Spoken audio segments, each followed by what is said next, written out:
Hello दोस्तों, स्वागत है आप सभी का आपके अपने YouTube चैनल एसएन गुरुकुल पर।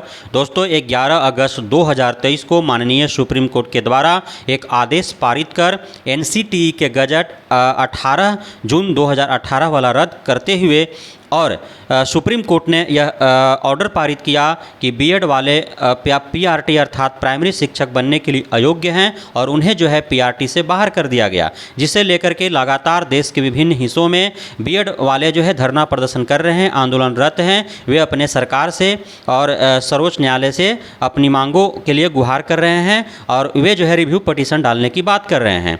दोस्तों अनुच्छेद 137 के तहत रिव्यू पिटीशन डाला जाता है और सुप्रीम कोर्ट को यह पावर है कि वह अपने ही जजमेंट का पुनर्विचार करे, उस पर पुनर्अवलोकन करे अर्थात रिव्यू करे। दोस्तों आर्टिकल 145 अर्थात अनुच्छेद 145 के तहत सुप्रीम कोर्ट का यह पावर है कि जो रिव्यू पिटीशन डाला जाएगा उसका रिव्यू करने का जो नियम है वह जो है वह खुद ही बनाएगी। उसके लिए जो है कहीं और से नियम फॉलो करने की उसे आवश्यकता नहीं है।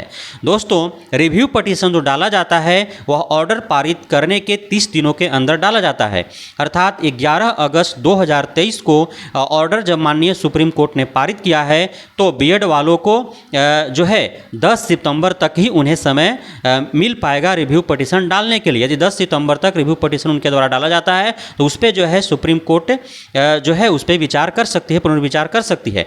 साथ ही रिव्यू पिटीशन जो डाला जाता है उसी बेंच पर डाला जाता है जिस बेंचेज ने ऑर्डर सुनाया है, अन्य किसी और बेंच पर नहीं डाला जा सकता है। साथ ही रिव्यू पिटीशन में जो है आमतौर पर जो है वह बहस नहीं होता है, सिर्फ मृत्यु दंड जैसी जो केसेज होती हैं, जो ऑर्डर पारित होती हैं उसमें ही बहस किया जाता है। दोस्तों रिव्यू पिटीशन जो है वह उसके लिए आखिर ग्राउंड क्या होना चाहिए, कि क्या कारण आपके पास होना चाहिए कि आप रिव्यू पिटीशन डाल सकते हैं।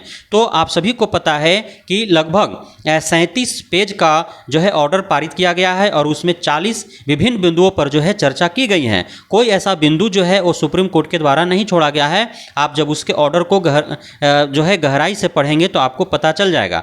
उसमें भी यदि बीएड वालों को लगता है कि कोई कारण वैसा है जो सुप्रीम कोर्ट के द्वारा छूट गया, नज़रअंदाज किया गया है, तो उसको लेकर के वे जो है रिव्यू पिटीशन डाल सकते हैं।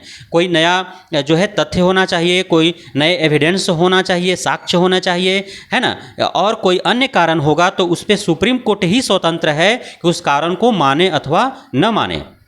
सुप्रीम कोर्ट के जिस बेंचेज ने ऑर्डर पारित किया है उस बेंचेज पर यदि आप रिव्यू पिटीशन डालते हैं तो वह स्वतंत्र है उस रिव्यू पिटीशन को स्वीकार या अस्वीकार करने के लिए।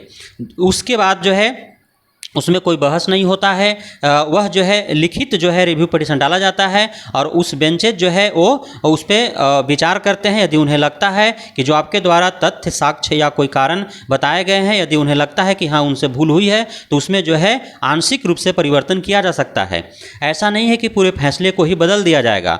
आप पूर्व के कई ऐसे मामले हुए हैं जिसमें रिव्यू पिटीशन डाला गया है लेकिन उसमें जो है पूर्णतः आदेश को जो है बदला नहीं गया है। मुख्य रूप से 11 अगस्त 2023 को जो सुप्रीम कोर्ट के द्वारा आदेश पारित किया गया उसमें मुख्य बातें क्या है, उसमें मुख्य बात यही है कि प्राइमरी अर्थात कक्षा 1 to 5 से बीएड वालों को बाहर कर दिया गया है। उसे कई कारण बताए गए हैं। अब आप जो है बीएड को प्राइमरी में शामिल करने की मांग कर रहे हैं, अर्थात आप मांग कर रहे हैं कि सुप्रीम कोर्ट ने जो आदेश पारित किया है उसको आदेश को ही पूरा बदल दिया जाए। तो ऐसा रिव्यू पिटीशन में नहीं होता है। रिव्यू पिटीशन में आंशिक रूप से परिवर्तन देखने को मिल सकता है, अन्यथा अब जो है पूरी तरह से जो है आदेश को बदला नहीं जाता है। आप पूर्व में कई ऐसे केसेज हैं, कई ऐसे ऑर्डर्स हैं जिसको लेकर के रिव्यू पिटीशन सुप्रीम कोर्ट में डाला गया है, उस पर विचार हुए हैं और उसमें जो है सुप्रीम कोर्ट को लगा है, उस बेंचेज को लगा है कि इसमें हमसे भूल ही है तो आंशिक रूप से परिवर्तन किए गए हैं।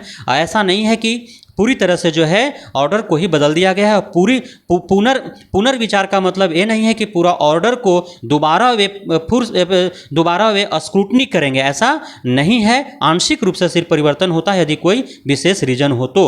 हाई कोर्ट की बात किया जाए तो हाई कोर्ट में भी जो आदेश पारित होता है उसमें भी अनुच्छेद 226 के तहत जो है रिव्यू पिटीशन डाला जाता है और हाईकोर्ट के जिस बेंच ने ऑर्डर पारित किया गया है उसी बेंच में रिव्यू पिटीशन डाले जाते हैं और उसका सुनवाई होता है।